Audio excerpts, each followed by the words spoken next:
Good morning, Senior Management Committee. Today, our team will be presenting our briefing, More Office, Less Concern, how ESDC can implement TBS directives and improve departmental culture. My name is Georgia Maxwell. I'm a member of ESDC's RTO Implementation Committee, and I'm joined by my colleagues Noah Lee, Milad Naemi, Jean-Pierre Palladot, and Fadil Sheikh. Next slide, please. In this policy brief, my team and I will be answering the question, how can ESDC implement TBS directives while serving as a model for workforce engagement and public service delivery? In our presentation, we will present a recommendation that will allow us to not only implement these directives, but drive a sustained culture change towards more office and less concern. Next slide, please. Since the COVID-19 pandemic, ESDC employees have become accustomed to remote work. TBS, however, feels that public servants are more productive and government culture is stronger when civil servants spend the majority of their time working in the office. ESDC management agrees, and they also recently oversaw a restructuring that moved many of their employment and training advisors to rural communities. ESD employees, however, fundamentally disagree with both these decisions. They feel they are not in the best interest of the department. As a result of this dissatisfaction, workers have begun to protest on social media. They have also indicated that they might fight these orders on health and safety grounds due to recent pest infestations and a lack of office space. This has created an ethical dilemma for ESDC, which are caught between their management responsibilities and their duty to provide Canadians with effective public services. From our research, our team has identified legal risks that must be mitigated in regards to social media and the rural restructuring. As well, it is important to note that ESDC does not exist in a vacuum. It is one of the largest departments in the federal government, and the issues being experienced by ESDC are being felt across the public service. This is also complicated by the fact that multiple collective bargaining agreements with PSAC are set to expire June 2025. As the Labor Ministry, ESDC serves as a model for the wider public service and the private sector. The success of its return to office strategy will have wider implications past the department itself. Next slide, please. Through our assessment of the TBS directives, our team has determined that the risks of inaction are simply too great to be ignored. To begin, RTO compliance is already an issue. Approximately 25% of ESDC employees are in non-compliance with the current RTO policy. However, approximately 59% of Canadians support public servants returning back to the office. Social media is also an issue. There is a popular Reddit forum, for example, entitled Canada Public Servants that currently has 81,000 members registered as government employees, and this forum serves as a main place for employee protests and complaints. As well, in reviewing the ESDC Code of Conduct, we have determined that it is indirect in regards to social media use. This picture is also complicated by the fact that ESDC employment and training advisors are leading these protests, and they are experiencing the greatest amount of change due to the restructuring.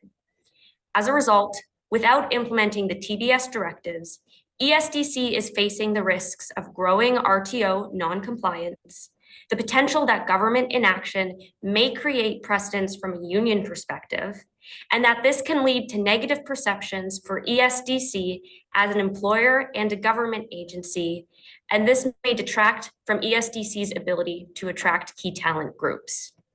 Next slide, please. In preparation for implementing the TBS directives, my team and I considered a range of projected outcomes from the immediate to medium term. Through our research, we have assessed that the directives will most likely lead to a suite of benefits that range from a reduction in misinformation to positive public approval. There are, however, a a few key risks associated with the directives, including negative employee reactions and union pushback. The most serious, however, are the legal risks. Because the first recommendation is specifically focused on disciplining social media protests against TBS directives, which are employment-focused directives, this may be a human rights or free speech issue whereby we are preventing employees from protesting workplace conditions and decisions. As well, since ESDC leadership has used the RTO directive to enable the restructuring of the department, this could be challenged by employees as constructive dismissal if they are being asked to move more than 40 kilometers from the office listed in their contract. Since TBS is the employer, they are the ultimate decision makers on this issue. However, it is ESDC's job to remain in conversation with TBS on these risks and to minimize them to the extent possible. Next slide, please. The 4 assessment criteria that we used are developed based on ESDC's various ethical obligations. The first is creating public value through effective and credible service delivery. The second is promoting long-term cultural change that enforces engaging cultures and reinforces ESDC's current values and ethics. The third is driving operational feasibility, considering constraints on infrastructure, workforce mobility, and implementation capacity. And finally, minimizing legal risks to make sure that all of our implementation strategies align with current labor and privacy laws and will not cause any additional risks associated with this. Next slide, please.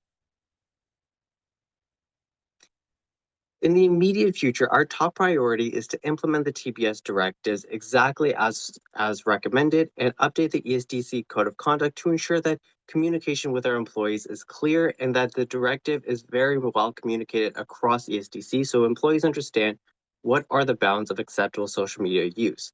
We will launch an education campaign to ensure all employees are familiar with the updated ESDC Code of Conduct and how does it apply to them. We recommend a two-phase approach. The immediate response activities will address policy compliance. However, we have 3 medium-term policy options designed to take us from policy compliance to operational compliance and create stronger institutions that will sustain ESDC throughout the ethical shifts beyond the current problem. Next slide, please. The first option is basic compliance. Under this option, the immediate actions will be taken to empower or to implement the TBS directives and empower managers to implement and operationalize each directive as needed across their teams, balancing their ethical responsibilities with their service delivery responsibilities. ESDC restructure will be paused until further notice with this option. Our recommended option is the culture-focused approach. The current Public Service Disclosure Protection Act system has resulted in many employees feeling their voices are not being heard and their complaints are not being taken seriously. As a result, we recommend the creation of an employee complaint form to allow managers to hear directly from their employees and operationalize these complaints and create a stronger public service delivery system. RTO implementation will be driven by fostering a developmental environment by having change leaders spearhead a multitude of developmental and networking opportunities, incentivizing employee buy-in through these moments that matter. We recommend the tracking of aggregate data and a progressive discipline system to ensure compliance while fostering an ethical working culture.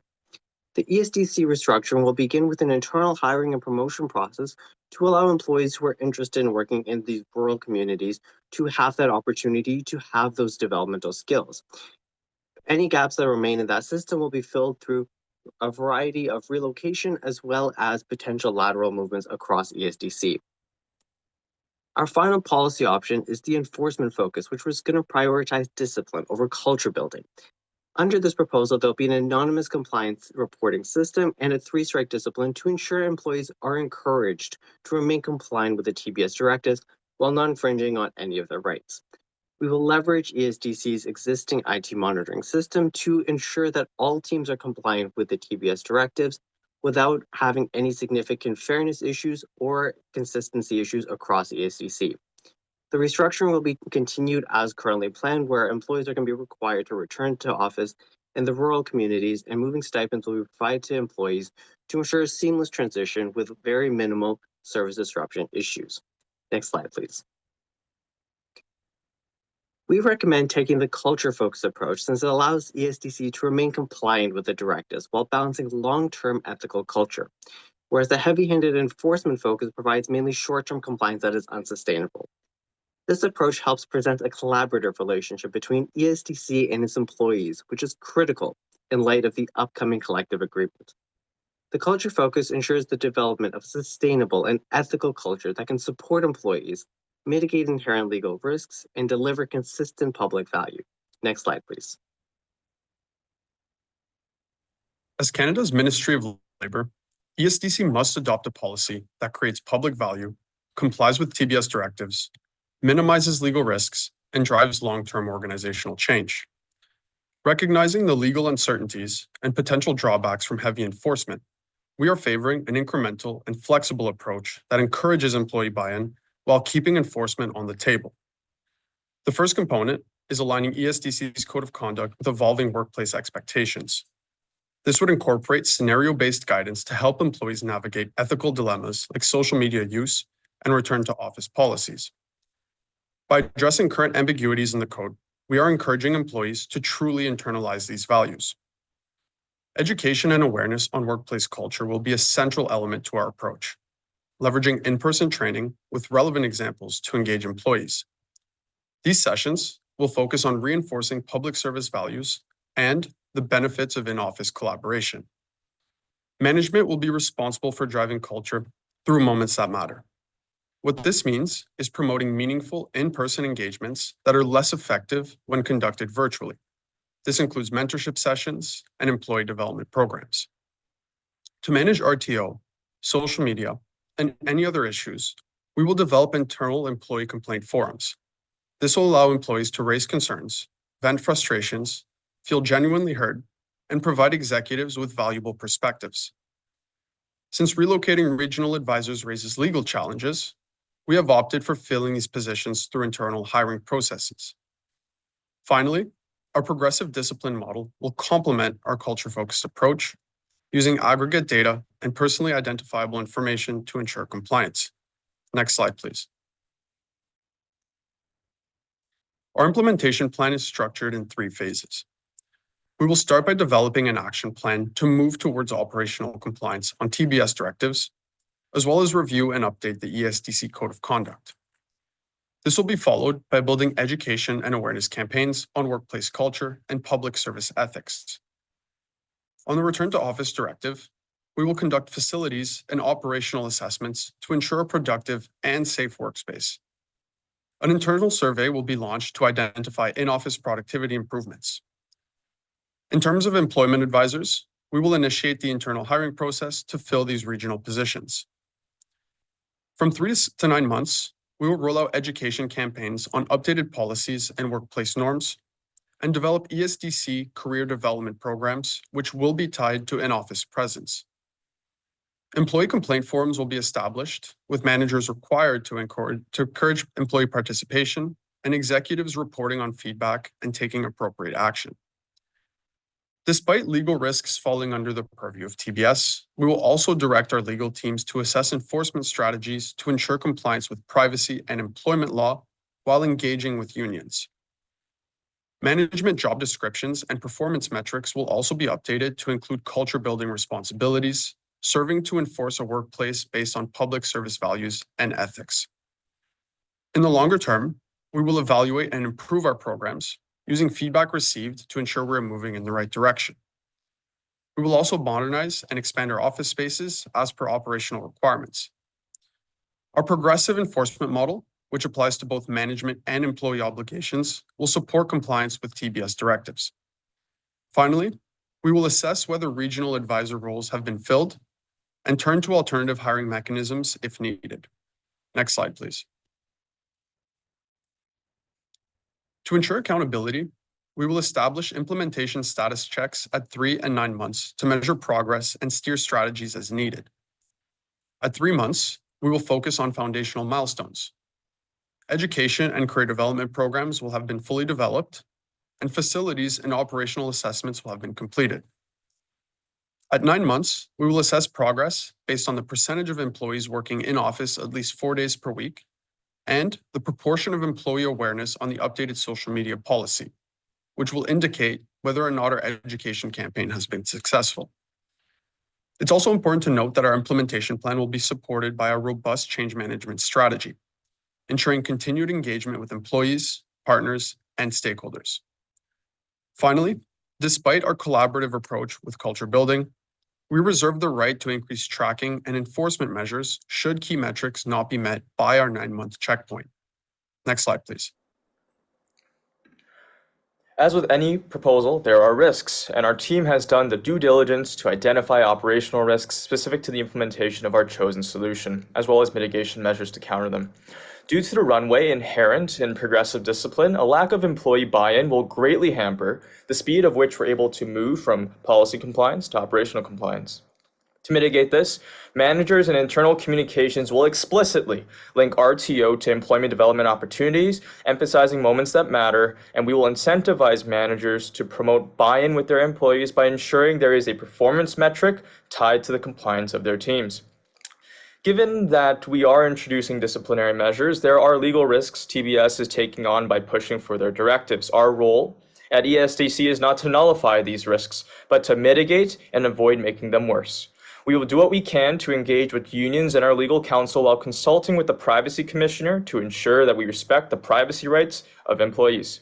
Given how progressive discipline does inherently offer discretionary powers to those adjudicating, we will periodically review and assess operational compliance within our units and distribute a top-down framework to be followed, removing ambiguities. This will ensure that we mitigate the risk of inconsistent enforcement. While this list is by no means exhaustive, the last key operational risk we've identified stems from the challenges around the restructuring of our regional advisors. By allocating funds for relocation stipends, those who are interested in regional employment advisor positions will have their moving expenses covered. And if we are unable to fill all positions through internal, lateral, or vertical promotions, we will open up external recruitment postings as necessary to fill what we believe will be minimal to no postings. Next slide, please. Central to the implementation of our TBS directives is the core principle that we must ensure that Canadians continue to receive effective public services. While this is core to the ethos of our implementation, the two parties most impacted by our decision, the Canadian taxpayer and public servants, value and care about different things. The biggest opportunity for communications to pay dividends here is with the public, given how polling suggests that the public is on our side with regards to these objectives. Whether by media scrum or press event, the employment minister should express that TBS is exercising its right as an employer and pursuing its primary mandate to deliver effective and efficient public services. This government is committed to getting things done for Canadians through fair workplace policies across ESDCs and other ministries. As the private sector moves towards 4 days or even 5 days in the office, public servants cannot be the outlier in the greater workplace landscape of Canada. Internally, we must highlight that bringing the department into compliance is in employees' best interests, and ESDC is taking fair-minded steps to do so. By taking concrete steps to remove ambiguities from workplace policies, we will ensure that ESDC remains one of the leading places to work in Canada. Canadians are telling us coast to coast that they want the public service to be in the office more, and our proposed solution empowers us to carry out this objective. More office, less concern. Next slide, please. Thank you all for your time. We look forward to taking your questions. I want to thank you very, very much for your fulsome presentation. It was it really covered off a lot of themes and handed off to each other quite effectively. The one observation I would make, I didn't meet another Noah until I was 25 years old, and I've met two before 1030. So I know why it's Ontario's most popular name. So again, I want to thank you very, very much for, I know, all the work you guys did and all the other teams. I'm going to pass it over to my colleague, Michael, to talk about some of the trade-offs and some of the requirements of civil servants that are inherent in the process.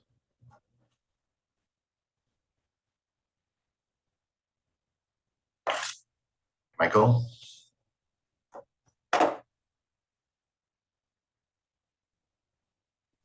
Sorry about that. I had my mute on. I noticed the same thing, Noah. This is the third Noah we've had a chance to hear from today. Always a pleasure. Very clear and well presented deck. Thank you very much for walking us through that. On the issue of the directive with respect to social engagement and media, I'll just frame this a little bit. Being a nonpartisan public service has always been sort of foundational to the integrity of the public service. It's very hard to earn the trust of a new government if they think that the public servant is partisan in one way or another. And so the nonpartisan nature of what we do has been fundamental. And key to that was anonymity. For the most part, as public servants accepted their jobs into government, they understood that they weren't going to be in the public space commenting on partisan issues. And increasingly, partisan issues have become quite micro over the years, where parties distinguish themselves not just on the big what questions, but on the how, which moves into the public service realm and sphere.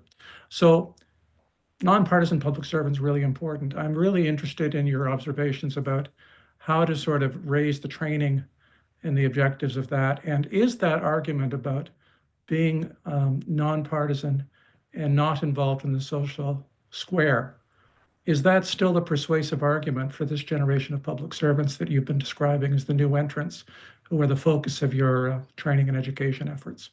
Thank you.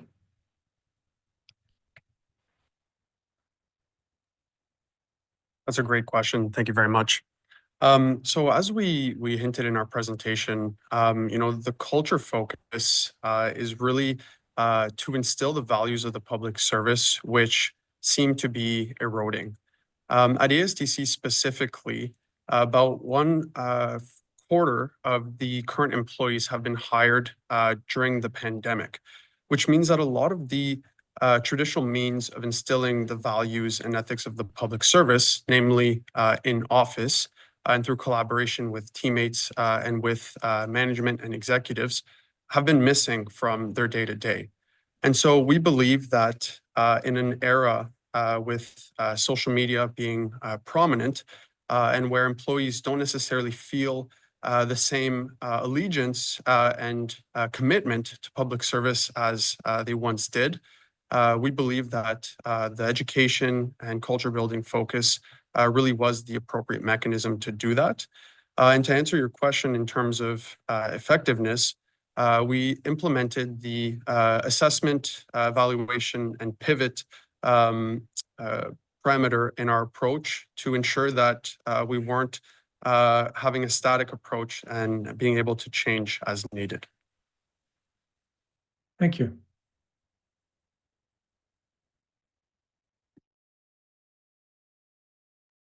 Is there a follow-up question, Michael? I guess I do have one follow-up question, and that is, I was pleased to see your reference to relocation. You referenced it a couple of times, both in the context of making sure you had done your due diligence on the legal implications. You'd also provided some budget consideration for it.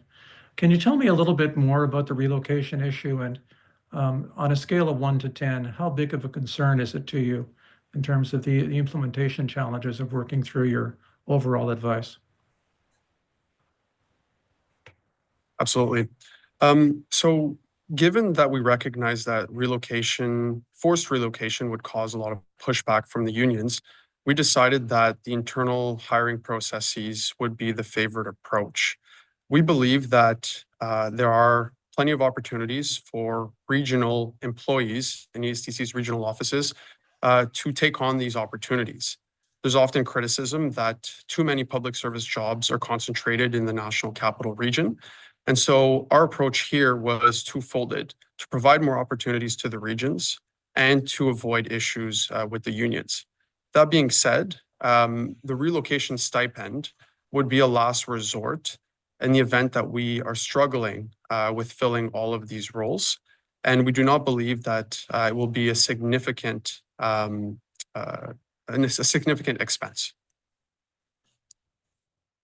Thank you. Thank you so much.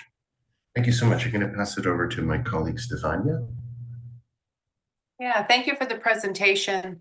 So you did, you spoke to the risks and mitigation strategies that you see. So you kind of, you started to go down that road, but I'm going to ask you about, like, what do you see, what do you think will be the easier things to implement? And then what do you expect to create more challenges along the implementation path? Thank you for that question. It's very, very important to consider. We factored in that there are things that will be able to be rolled out right away. As we noted earlier in the presentation, we kind of saw the scope of this implementation twofold. There are things we can do immediately that will bring us into policy compliance that we can change through our workplace policies, but there are medium-term to long-term targets that we needed to look, that these could be moving targets. For example, as Michael so accurately pointed out, the newer generation of public servants are much more comfortable with social media, and we acknowledge that it may take longer to ensure that the workplace norms that we've instilled through our new policies will be actually implemented and seen operationally in the organization. So we to use the term costed in, we costed that in our approach to go with a progressive discipline model as opposed to a three-strike model.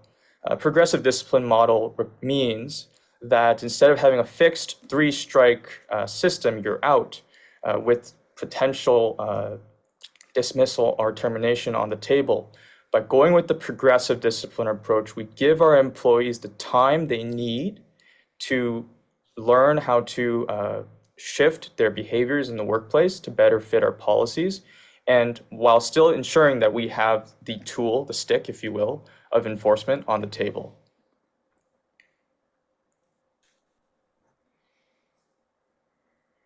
Thank you.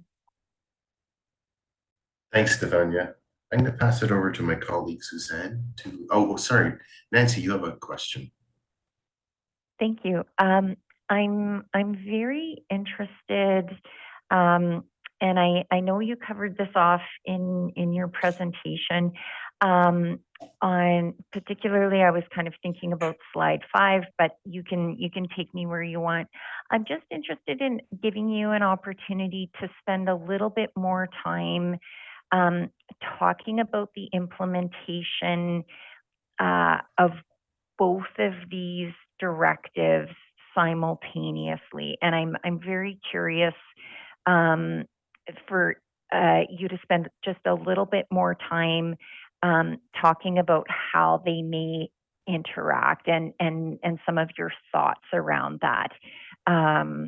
Yeah.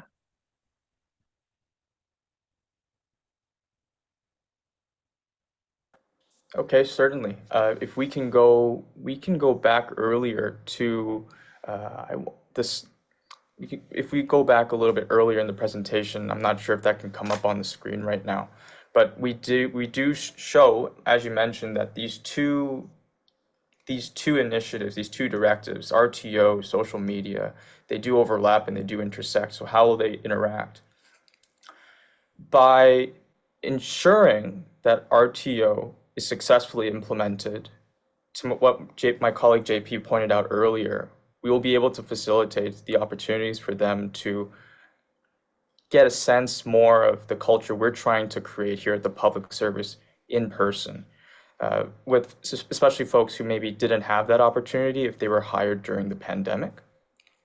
So we would see that by seeing the successful rollout of RTO, operationally compliant with the TBS directive, we would then be able to, we would hope, based on the planning and due diligence we've done, that the social media behavioral changes would be able to be seen down the line. And in underpinning all this, of course, is the key pillar of the progressive discipline, where if RTO is not being seen as, if we're not complying with our RTO requirements, which will impact the success of our social media behavioral changes, we will then be able to implement step 1, step 2, step 3 of the progressive discipline measures to ensure that those behavioral changes are actually being seen in the workplace. And so I'll just ask a follow-up. if our technology team can just take us to slide 5, I'll be a little bit more specific. Thank you so much for doing that. So like when I look at that column on returning to office and the sort of the light red shading, I was I am really sorry, Oh. colleague, but we're out of time. Thank Unfortunately, you we so can't much. get to the last question. Thank you, colleagues from ESDC, for your advice.